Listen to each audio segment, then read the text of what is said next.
Olá, sejam todos muito bem-vindos. Hoje, nessa segunda atividade de síntese da teoria do crime, da disciplina de direito penal, nós trataremos dos objetivos, características, objetos e objetivos do direito penal. Lembrando que essa aqui é apenas uma das atividades, das nossas aulas remotas. Então, não deixem de acompanhar o nosso ambiente virtual para ter acesso aos textos, aos livros que aqui eu citarei, bem como dos nossos encontros, né? Das nossas atividades sincrônicas. Então, vamos lá, né? Nessa pequena síntese, tá, pessoal? Não esqueçam isso. Aqui nós estamos falando de uma pequena síntese, um breve relato muito objetivo, com as características, digamos assim, elementares, fundamentais do que nós vamos tratar aqui dentro da teoria do crime, tá? Lembrando que também, como é a segunda aula de síntese, aqui a gente está fazendo, digamos, uma retomada do direito penal fundamental e também colocando, digamos assim, aquilo que é o pavimento, aquilo que é a base para qualquer discussão dentro da teoria do crime, que nós veremos aí a partir dos próximos encontros. E essa temática aqui é por conta do frio extremo em Ponta Grossa, né? São agora próximo do meio-dia e 6 graus Celsius. Então, somente a chama do direito penal pode nos salvar. A chama no direito penal, talvez, né? Então, vamos lá, pessoal. Nessa pequena síntese, eu já fiz aqui, eu já preparei o material. Agora vamos ficar sério. Chega de brincadeira. Eu vou até mudar aqui no fundo para ficar uma coisa mais, digamos, doutrinária. Muito bem, pessoal. Vamos lá, então. Hoje, tratando de conceito, objetos, características e objetivos do direito penal. Lembrando que aqui eu vou usar como referência o livro do Juarez Cirino dos Santos, Direito Penal, né? Parte geral, um livro excelente, vale a pena. E também o livro do Eugênio Rousa Faroni, Manual do Direito Penal Brasileiro, e, né, como terceira obra, assim, digamos, para acompanhar uma obra mais popular, mais popularizada, que é a do Bittencourt, Tratado de Direito Penal, também, que é bem interessante, traz algumas categorias básicas, né? Lembrando também que, de forma, digamos assim, extra, nós temos sempre aí o Busato como uma grande referência e outros autores que nós podemos utilizar, como Juarez Tavares e assim adiante, tá? Então, nessa síntese muito rápida, bem conteudista, eu vou tratar com vocês de 4 temas, né? Ou seja, que são bem, digamos, como eu disse, basilares. O conceito de direito penal, fundamental, né? O objeto do direito penal, algumas características e alguns, digamos assim, poderia pensar alguns objetivos. Aqui, mais uma vez, eu me referencio diretamente ao Juarez Cirino. A obra dele, né? Então, vamos lá, pessoal. O conceito de direito penal. O que é direito penal, né? Poderia dizer assim que essa pergunta me é feita cada vez que eu declamo, né? Ou seja, essa é a pergunta clássica, né? O que significa direito penal? Como nós vimos no nosso último encontro, a gente não pode pensar o direito penal dentro da categoria da moralidade, né? Justamente o direito penal tenta se constituir nessa separação, né? É fruto do processo iluminista, constituição do Estado moderno, lembrando aí o nosso, né, princípio central, que é a legalidade, que é meio que fundante, né, da modernidade, do Estado moderno e assim adiante. Então, o conceito de direito penal, né, ela tem que ser pensado dentro dessa configuração, né? Sempre cuidando para não confundir direito penal com forma de punição. Forma de punição sempre tem por aí, né? Ou seja, não precisa nem necessariamente ter um Estado, né? E nem todo Estado que aplica suas formas de punição aplica a partir de uma lógica do direito penal.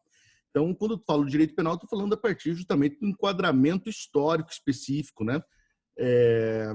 Que nós já tratamos nas aulas anteriores, né? Na conversa anterior.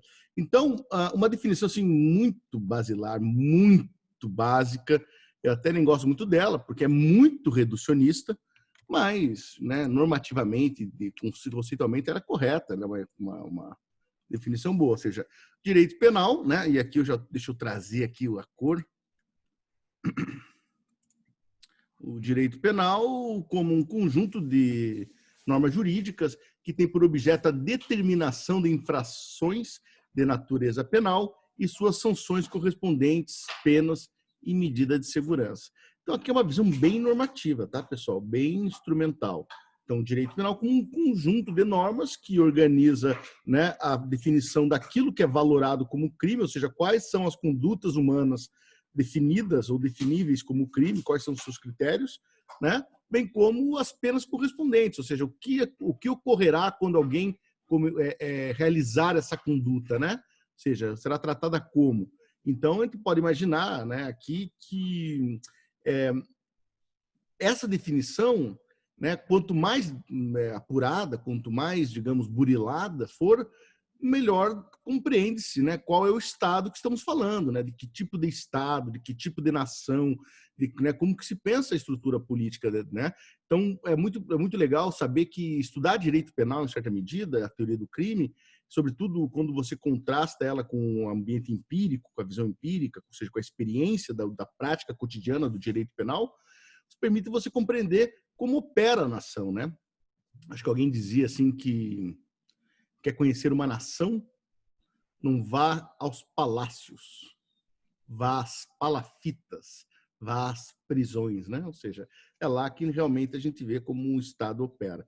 Então, aqui, obviamente, essa descrição abstrata, ela está desprovida, né, do conteúdo aí de criminologia e de sociologia, tá? Uma definição jurídica, né? Ou seja, porque bem no fim o direito penal ele pode ser muito mais que isso. Se você, por exemplo, abranger sua visão, ela pode ser o direito penal pode ser um conjunto de práticas daí, né? Não só um conjunto de normas, mas um conjunto de práticas, né?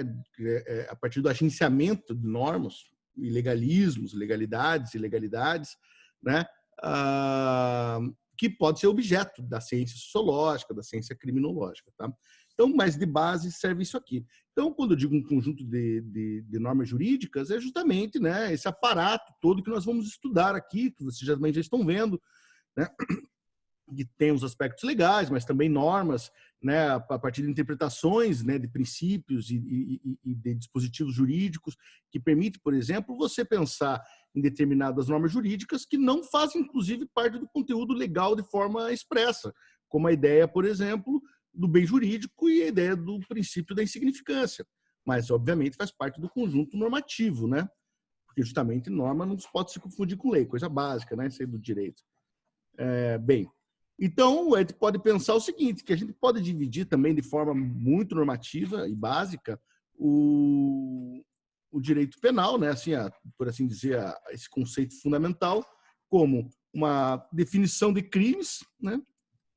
Primeiramente, você cria um processo pelo qual você define crimes, ou seja, condutas proibidas, né? Eu vou grifar aqui, né? Ou seja, condutas proibidas, né? Ou seja, descrição, né? Isso é muito importante. Isso aí cumpre a legalidade. A gente vai ver depois a questão da premissa primária e premissa secundária, né? Aquilo que compõe, né, a descrição do crime. Na parte especial também, ou seja, a parte especial porque está definindo os crimes em espécie, né? Ou seja, cada tipo penal ali, né? Não todos têm ali elementos descritivos, também de outras ordens, né? Explicativos, mas em regra ali os tipos eles estarão preocupados em descrever a conduta, né? E qual é o conteúdo exato, né, da conduta proibida, porque é isso que permite a gente, né, operacionalizar a prática do direito penal. E aí, obviamente, é o lugar, né, onde que os agentes vão discutir, né, onde o promotor, o juiz, o advogado, o delegado, né, vão estar aí, né, dialogando, né, construindo, dialogando no processo de construção do direito. Bem, e no segundo momento, né, a gente vai ter, né, um processo pelo qual vai criar as penas, né? Ou seja, qual é a pena, né? Isso também vai estar na parte geral, né? Isso vocês vão estudar no próximo semestre. Nós dividimos aí o estudo da parte geral em três semestres, 1 ano e meio, justamente para a gente poder ter calma. Então, no próximo semestre, vocês vão estudar a teoria da pena especificamente, né? Que é um conteúdo muito importante para o direito também, para o direito penal. Ali, obviamente, não só as penas, mas, né, todas as questões vinculadas a agravantes, a atenuantes, a extinção de punibilidade, concursos, etc., né? Bem, é claro, né, pessoal, que quando a gente fala nessa divisão fundamental, né, vou colocar aqui, entre parte geral e parte especial, né, é uma definição importante, né? O que significa quando nós falamos em parte geral, né? Parte geral, como nós veremos, ela é justamente um conjunto, né, de normas que vão permitir a operacionalização do direito penal. Então, ali estarão, né, os elementos fundamentais. O que significa território, aplicação, ou seja, onde que se aplica o direito penal, o critério fundamental, onde ocorre, qual é o lugar, qual é o tempo do crime, o que significa quando nós falamos em crime, propriamente disso, a definição legal de crime, essa definição que nós vamos estudar aqui da conduta típica jurídica culpável está prevista no ordenamento, ou seja, na lei. Obviamente que não de forma, né, tão analítica, assim, né, digamos, tão... aqui vocês vão ver, obviamente, um processo pelo qual passa pela minha análise, né, e pela aspecto, digamos assim, pedagógico, né, para que a pessoa possa compreender exatamente. Lá no código pode estar um pouco mais, digamos, desordenado isso. Mas, obviamente, lá estarão todas as informações que permitam organizar a prática do direito penal. Então, o conteúdo mais importante, eu diria, do direito penal é a dogmática penal, especificamente da parte geral, né, em relação à teoria do crime, inclusive, que é o que nós estamos vendo. E na parte especial, como eu disse, vai ter essa tendência, né, do processo de... Inclusive, se pode fazer uma análise sistemática, né, da parte especial, tem um sentido nisso. E ali, obviamente, estarão organizados as descrições das condutas proibidas e todos os seus pormenores, todos os seus detalhes, obviamente cumprindo aí a exigência da legalidade. Ainda também pode chamar aquelas outras leis, né, leis extravagantes ou leis esparsas do direito penal, como lei de drogas, e daí execução penal, alguém fica em dúvida se é administrativo, se não é. Mas, em suma, as outras legislações, Maria da Penha, etc., todas elas vão ter mais ou menos um conteúdo parecido, vão ter um aspecto descritivo fundamental da lei, explicando a sua aplicação, e, obviamente, alguns tipos penais, eventualmente, como a lei de drogas, né?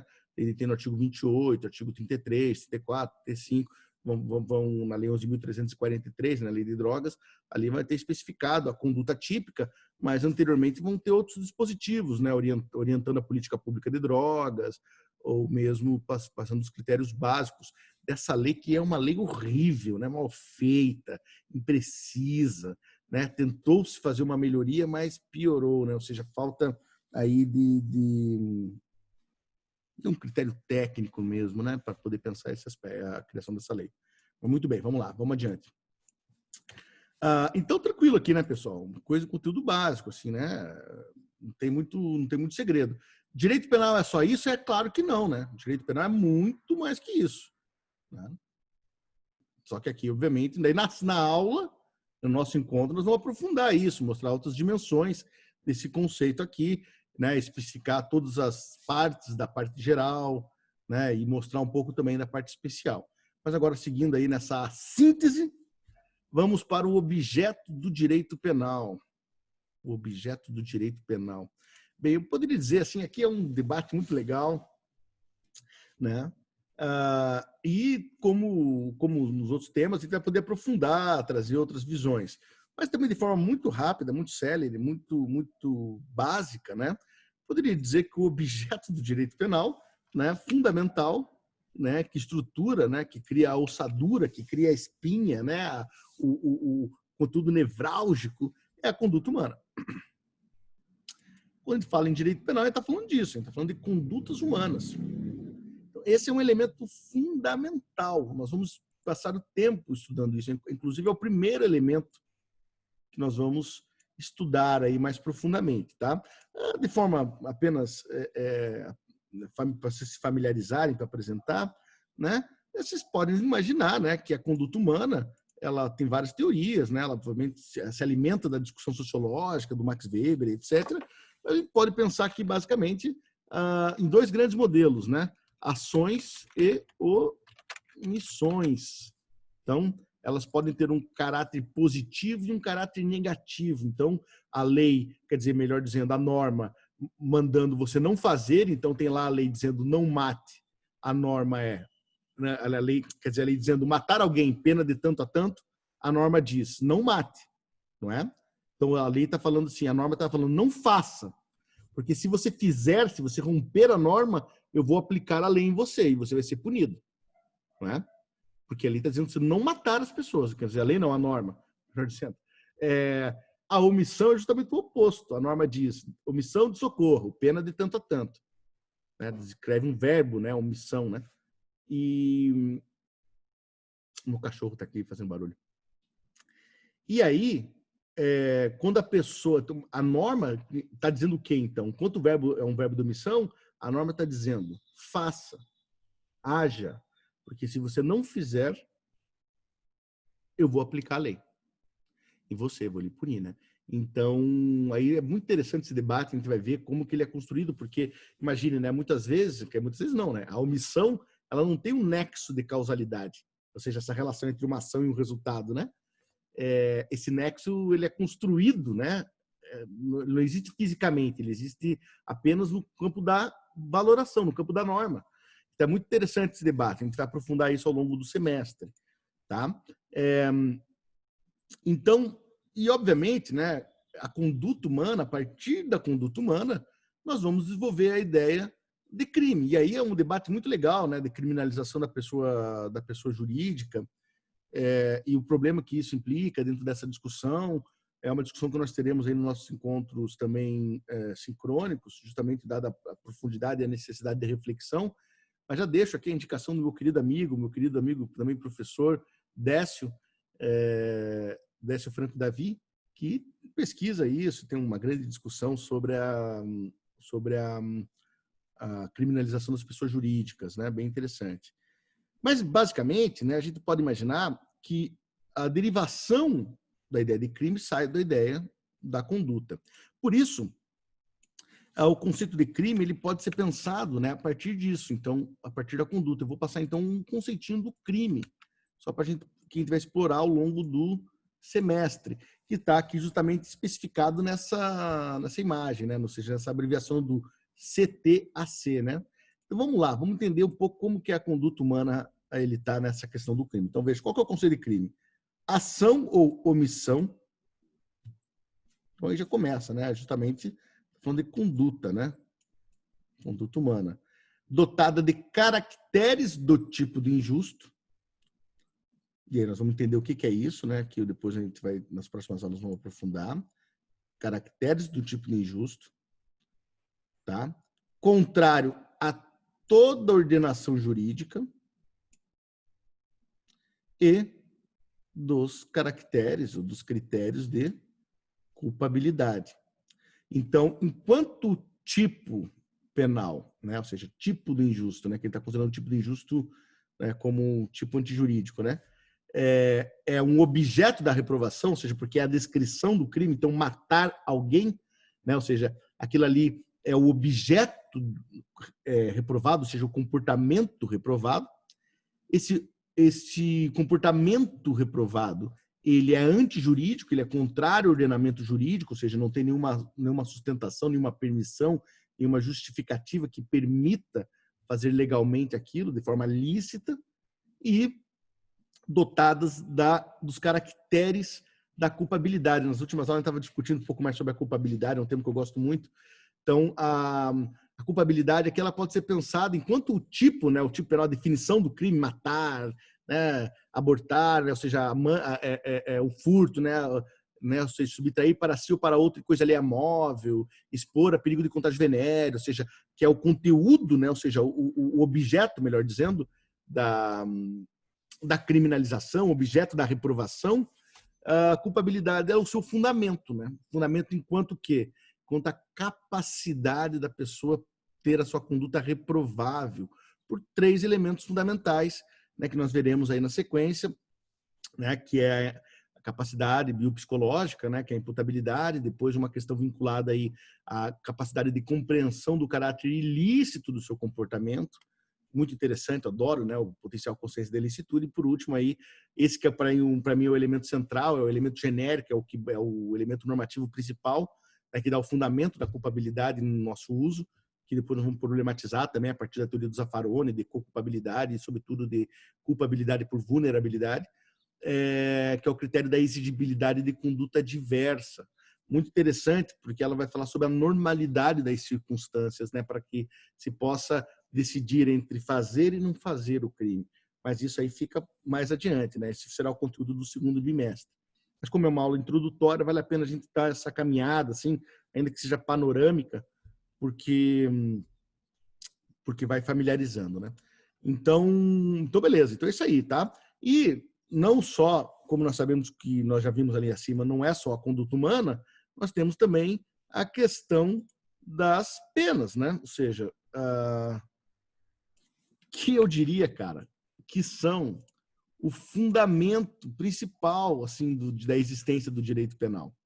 Ou seja, existe direito penal porque a pessoa vai presa, porque tem pena, né? Se não tivesse pena, né, seria direito civil, pô, seria uma outra coisa, seria uma coisa de acordo ali entre partes e blá blá blá, né? E muito rico também, não é uma tiração de sarro, apesar dessa rivalidade, né, entre o direito penal e o direito civil. Bem, a pena, ela é o centro, né, do processo de política criminal do Estado, né? É o objetivo do sistema de justiça criminal, em certa medida, no sentido da existência dele, de dar legalidade, veja só, porque a né, de operacionalizar a legalidade para dar legitimidade à violência do Estado. Se não fosse isso, seria barbárie, ou seja, seria, né, ou seja, a lei existia de qualquer forma. Mas, obviamente, como a ideia do Estado moderno se consubstancia a partir justamente do critério, né, legal burocrático, ou seja, de tentar organizar a sociedade a partir de critérios legais, isso é um processo longo na história, começa basicamente, assim, para dizer, olha, não é bom dar data das coisas, porque as coisas nunca surgem, né? Elas sempre é um universo, né, de debates. Mas, sim, para dar uma data, se é para dar, eu vou dar. Né? Século XII, né? Ali começa no século XII, vai desenvolvendo ao longo de bastante tempo esse critério de legalidade. Né? Também uma data importante é o 787, 789, né? Constituição norte-americana e Constituição, quer dizer, e a Revolução Francesa. Mas para você poder, né, ou seja, diferentemente do antigo regime dos reis que podiam exercer a pena sobre os outros como queriam, né, ou com os critérios mais ou menos absolutistas, né, ou seja, do desejo, da indiciocrasia do rei, né, o Estado moderno tenta se afastar disso, né, fazer uma ruptura e cria um critério que a gente vai chamar, que o Max Weber chama de critério legal burocrático, né, o legal racional, que tenta fazer com que o estatuto impere, né, seja o império da lei, né, o império da lei. Isso é bonito, inclusive as pessoas falam muito, ou seja, quem vai mandar é a lei, todos estão abaixo dela, né. Isso também até a certa medida se encontra em outras experiências humanas, né, e até em forma de divindades, né. Eu posso falar, por exemplo, da deusa Mat do Egito Antigo, que apesar de ser uma coisa absolutamente distinta, traz essa mesma ideia, né, de que todos estão abaixo, né. Bem, essa forma de organizar a sociedade tem um sentido, né? Tem um sentido porque, teoricamente, você planifica, né? Você dá uma ideia, digamos, republicana, para não dizer republicana, porque também existem outros lugares, uma ideia, obviamente, de equilíbrio nas relações de poder, né? Porque você cria quais são as regras do jogo, quais são as regras a serem jogadas. E, então, para dar legitimidade à ação de violência mais intensa, mais direta do Estado, que é prender alguém, ou seja, tirar aquilo que é de mais caro, que é a liberdade, e com isso a dignidade, a política, né? Ou seja, a ideia de poder exercer poder, né, como cidadão, é muito violento. Ou seja, isso aí só pode ter legitimidade, ser feito de forma legal, se tiver, obviamente, um aparato, né, de legalidade. Então, o objeto do direito penal, que é justamente o conteúdo, né, normativo que vai dar essa legitimidade por conta dessa interpretação da legalidade, de aplicação e blá, blá, blá. Então, eu estou falando dois conceitos aqui, legalidade e legitimidade, tá? Ou seja, a legitimidade, nesse caso, alcança-se, ainda que aqui eu estou falando abstratamente, a partir da legalidade. A legitimidade, então, ela passa a existir a partir do critério da legalidade. Então, a pena também é um dos elementos fundamentais, porque toda essa legalidade toda essa construção que nós veremos de o que é conduta, os pormenores, né, a tipicidade, os detalhezinhos do tipo objetivo, do tipo subjetivo, a função restritiva do tipo objetivo, depois lá a antijuridicidade, a justificativa, se pode, se não pode, quando pode, por quê, né? E depois a culpabilidade, todo esse esforço é porque a pessoa vai presa. Tá entendendo? Então é para garantir que isso seja feito, né, ou seja, o pensamento iluminista, que seja feita com o máximo de respeito à razão, a critérios técnicos, a critérios que tenham um sentido, né, para não ficar só no império das vontades, né, porque falamos aqui do império das leis. Bem, estou falando demais, isso aqui é para a gente discutir em sala de aula, mas só para vocês entenderem o porquê que a pena também é um elemento importante, porque é ela que dá o tom, né, do direito penal, né, ou seja, existe o conceito de crime apurado porque nós prendemos essas pessoas, nós violentamos elas, né? E isso não pode ser feito de qualquer forma, né? Então, ou seja, isso é o centro do programa de política criminal do Estado para controle da criminalidade. E aqui é um problema também. Aqui a gente vai poder pensar depois a importância de outras práticas, práticas alternativas, né? Para poder justamente, né, romper com essa história, né? Ou seja, uma outra forma de direito que não seja penal, né? Que não tenha pena, que faça um processo de abolição das penas, ainda que progressivamente, né? Porque nós prendemos muito, prendemos mal, né? Temos mais de 1.800 tipos penais, imagine.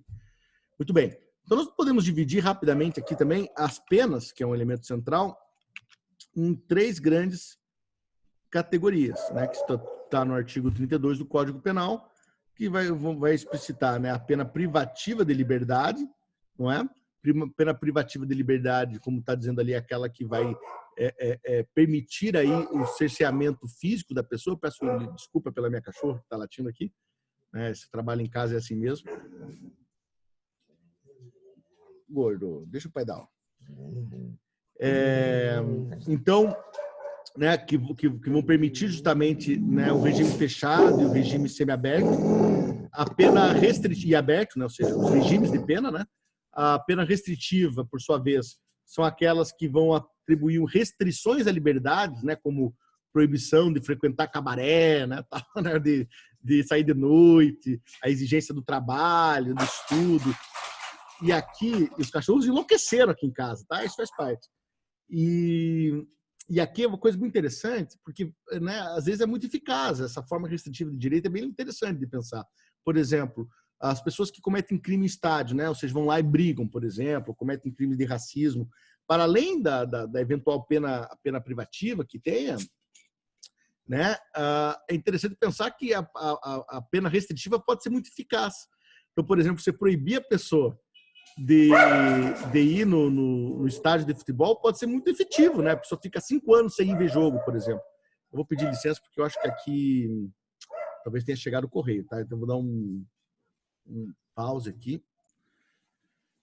Voltamos, é isso? Tá voltando? Tá gravando? Ó, o cachorro tá bravo porque chegou o motoqueiro aqui da entregar uns livros que eu comprei. Vou até mostrar para vocês aqui.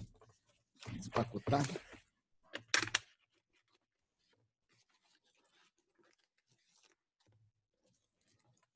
Agora, né, você não pode mais ir na biblioteca, né? Por conta do Covid, a gente acaba tendo que encomendar. Então, chegou aqui o livro. Deixa eu até tirar esse efeito para vocês verem aqui. Chegou o livro aqui. Fascismo em Camisas Verdes, do integralismo ao neointegralismo. Tentar entender um pouquinho aí dessa maluquice que acontece no Brasil, né? Steve Bannon foi preso e como essa nova direita, esse novo conservadorismo tem agido, né? Esse aqui que é um clássico, eu já havia lido, mas estava em promoção, achei bacana comprar novamente. Eu tinha numa outra versão, que é um clássico, um livreto, né? Quase uma filipeta de necropolítica, né? Do Achille Mbembe.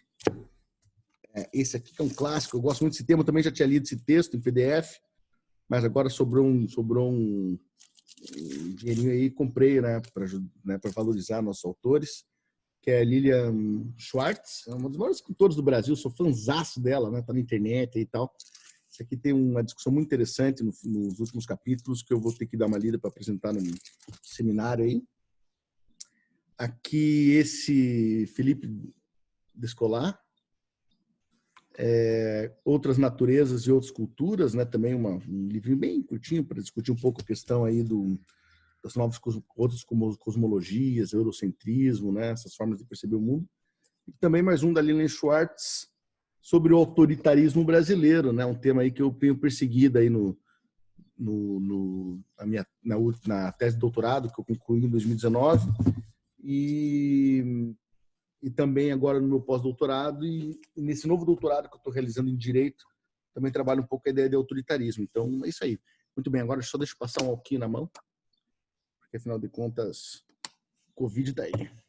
Vamos lá, então voltando aqui, pessoal, para concluir, não quero ficar muito tempo falando. Então, a pena restritiva de direito, então eu falei do exemplo do cara do futebol, mas tem um outro exemplo bacana, que vale a pena, que é assim, interessante, que aconteceu na Europa, não sei qual país, depois vale a pena pesquisar. Quem souber me trazer em sala de aula a informação, né, vai ganhar aí um bônus de alguma coisa. Que é a seguinte, teve uma história de um garoto, um youtuber, que pegava bolacha traquinas, quer dizer, não sei se é traquinas, pegava aquela tipo negresco, tirava a parte do meio do negresco, colocava pasta de dente e entregava para morador de rua. Uma sacanagem, né? Tipo, sei lá, cara, filha da puta fazer isso. E aí, esse cara foi condenado, mas a pena foi o cara não podia acessar as redes sociais durante 5 anos, por exemplo. Então, bem interessante, as penas restritivas, né? Refletir sobre elas, a gente dá pouca atenção, né? Para explorar devidamente essas possibilidades. E aí, por fim, a pena de multa, né? A pena de multa aí que é um resquício antigo, né? Mas também uma pena muito pouco útil, né?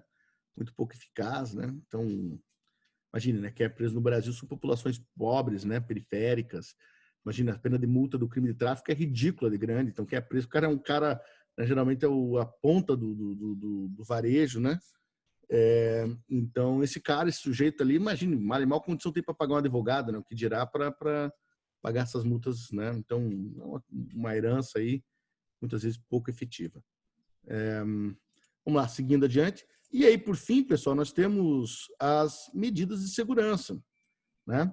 Medidas de segurança que são, digamos, um aspecto secundário, né? Assim, do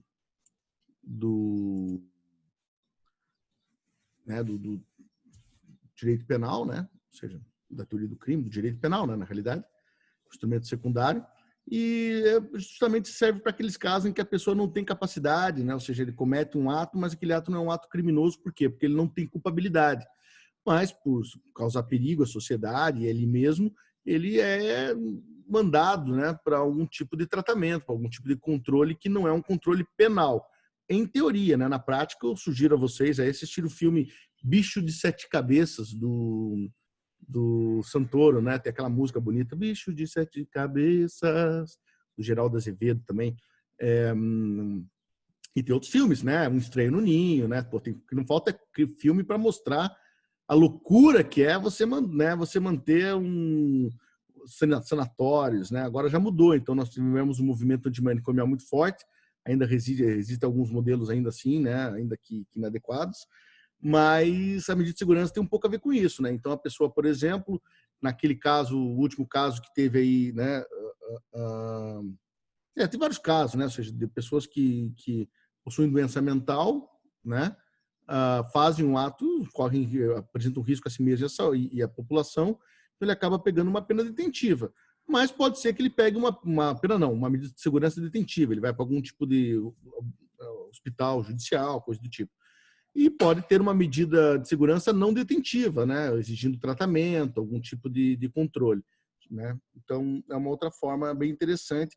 Isso aqui nós vamos chamar também no direito penal quando a pessoa comete um ato típico, né, antijurídico, mas, por exemplo, ele não é culpável porque ele é doente mental em algum sentido, tem uma formação mental defeituosa, por exemplo, a gente vai chamar isso de absolvição imprópria, porque ele vai ser absolvido, só que ele não vai ser solto, né? Ele vai ter uma medida de segurança, tá? Vamos lá aqui rapidinho, pessoal, que agora esse conteúdo é mais veloz e furioso. Eu vou apagar aqui o conteúdo, quem copiou, copiou, quem não copiou, pausa o vídeo e copia, tá? Não tem problema. Eu vou aqui apagar isso aqui, porque nós vamos... Né? falar agora desse outro conteúdo bem muito rápido, mas eu vou querer aprofundar isso com vocês nessa sala de aula, tema que eu gosto muito, né? As características do direito penal. Aqui também eu estou falando de características, usando a noção do Juarez Cirino, de características declaradas do direito penal, né? Ou seja, só aquilo que, teoricamente, a gente diz que existe, que é para que serve. Né? Então, aqui eu estou tirando o genocídio negro, estou tirando a ideia de que o direito penal serve como uma forma de controle, como uma forma de guerra civil permanente, que é o que eu defendo na minha tese, como forma de interesse, de privilégio, e assim vai. Estou falando bem juridicamente, bem básico, tá? Então, aqueles que são mais avançados, me perdoem, porque aqui é só um pontinho, né? Só uma informação muito rápida. Então, ele tem uma característica preventiva, tem uma característica normativa, tem característica valorativa, né? E tem característica sancionadora. Bem, vamos lá, rapidinho aqui, né? O que significa quando eu falo que tem característica preventiva? Não é porque, teoricamente, né, usando aquela ideia das funções da pena, né, então o direito penal como uma função de prevenção geral, positiva e negativa, prevenção especial, negativa e positiva, e a retribuição, né, que é, digamos assim, as funções da pena, mas também aqui, né, muito abstratamente, né, as funções dentro assim do que pensavam os iluministas, né, e alguns outros que são mais modernos, como, por exemplo, a prevenção geral positiva. Agora, veja, a ideia do preventivo é justamente que você possa estimular, né, ou seja, que o agente não faça o crime antes de puni-lo. Então, nesse sentido, espera-se que ela, né, isso é uma besteira também do mundo, mas tudo bem, né, espera-se, né, muito, né, sonho, né, eu não conheço ninguém, por exemplo, como diz aí tweetou o juiz Valois um dia desse, falou que não conhece ninguém que deixou de fumar maconha por conta que é proibido, esperando a legalização.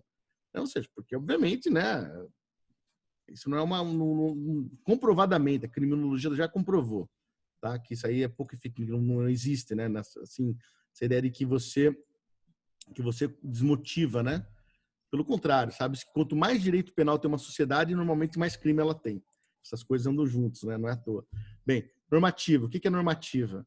Normativa aqui é a ideia de que você tem uma... Aqui normativa está numa descrição como uma ideia de dever ser, né? Ou seja, de um conceito, né? Que cria uma espécie de um preceito, né? De uma obrigação, né?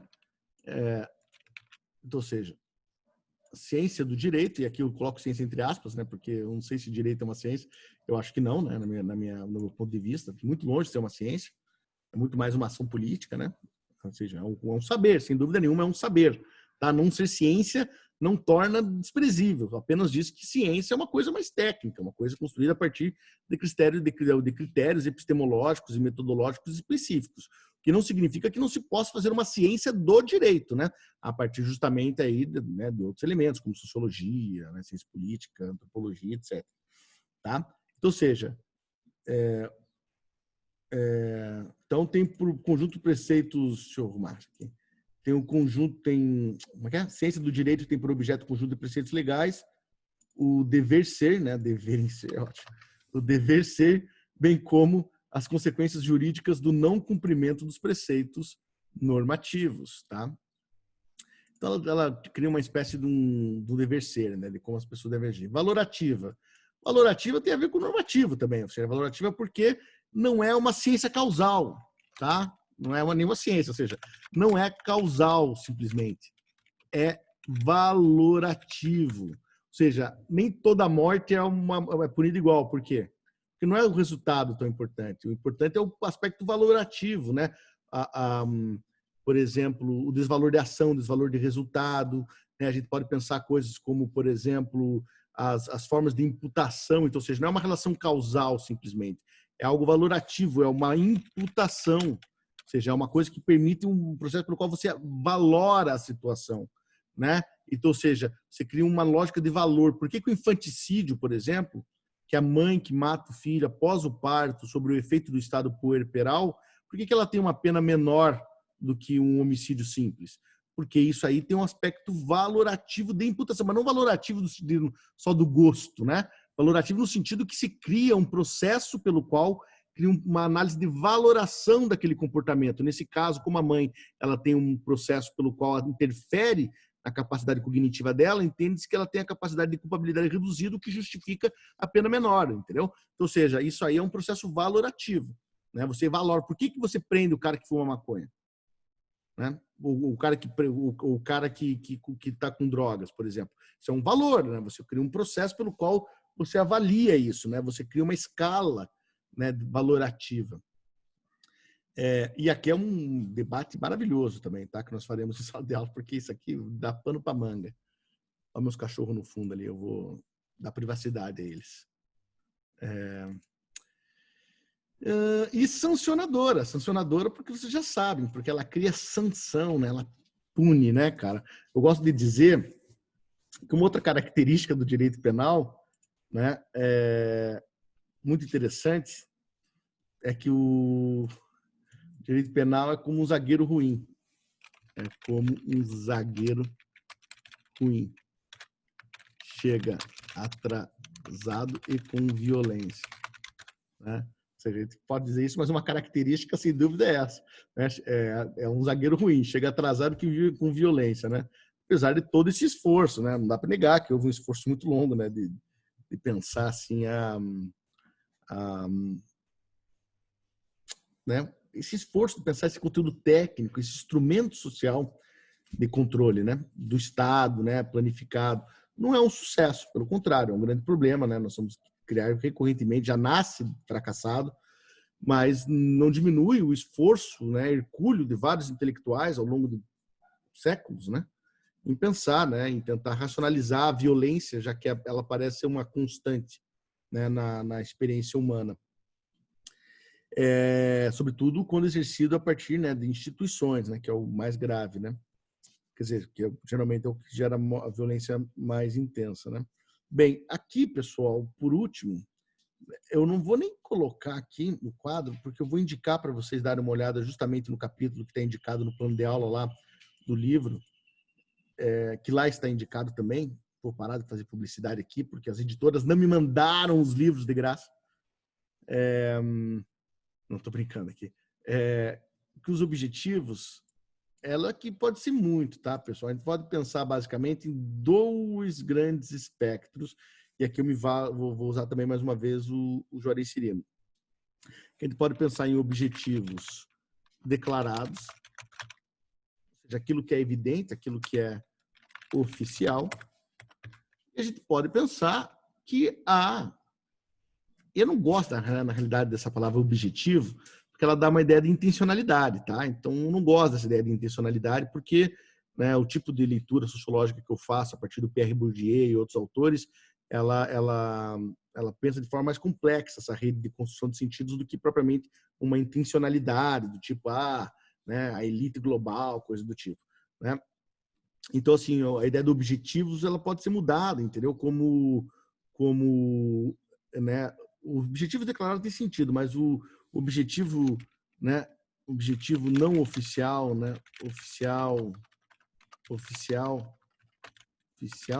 pode ser pensado, acho que até utiliza-se isso no livro, né, a ideia de latente, né, latente, efeitos, né, efeitos previsíveis, mas não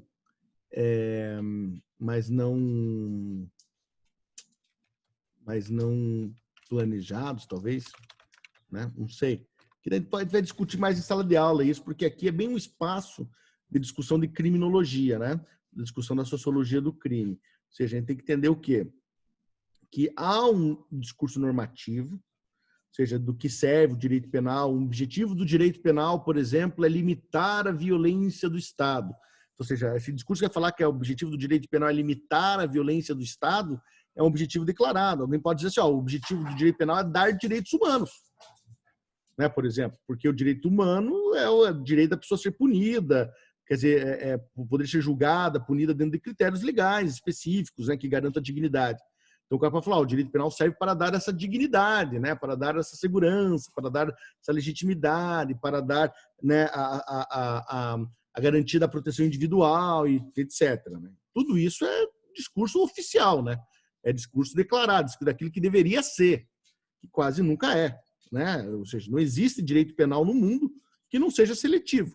Não existe. Aqui no Canadá, né? Aonde você for, né? O direito penal ele é racista, né? Aonde você for, aqui no Japão, no Canadá, né? Por exemplo, a população população indígena presa no Canadá é muito superior à população branca, né? Em porcentagem, né? Por que será? Aqui no Brasil, né, que a população não branca, né, ou seja, a população preta, a população mulata, a população indígena, né, em detrimento da população, em relação à população branca, né, ou autodefinida como branca, ou esse processo de relação, né, vista como branca.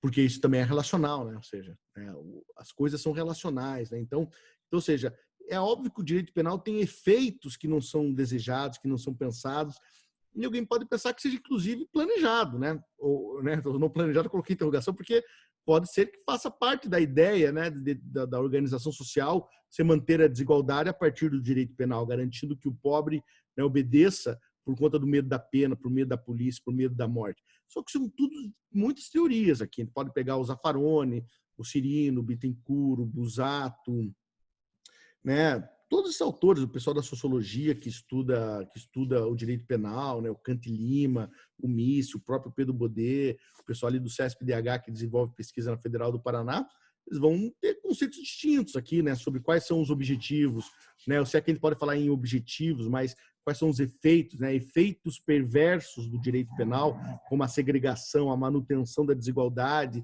a produção da guerra permanente.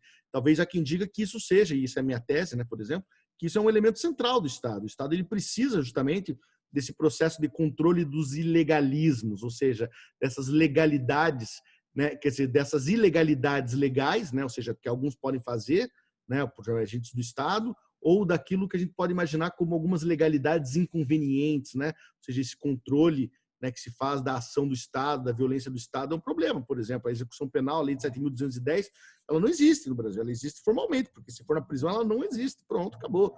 No Brasil vai acontecer a mesma coisa em relação, por exemplo, à teoria do crime. Nós vamos estudar aqui teorias rebuscadas, teorias complexas, teorias que são bem apuradas, pensadas sociologicamente, filosoficamente, mas que não existem na prática. Agora, isso significa que a gente não tem que estudar? Ou significa que esse plano racional deve ser nosso espaço de combate, ou seja, daqueles que serão os agentes do sistema de justiça criminal, os advogados, defensores públicos, juízes, promotores? Não é talvez a defesa da racionalidade que possa servir como um plano de campo de luta? Não sei. São perguntas que não são fáceis de responder, mas que vale a pena a gente debater, e faremos isso pessoalmente, no sentido de que estaremos sincronizados na nossa próxima aula. Então, por hoje é só, pessoal. Eu agradeço, peço desculpa aí pelas interferências. Um forte abraço e até o nosso próximo encontro.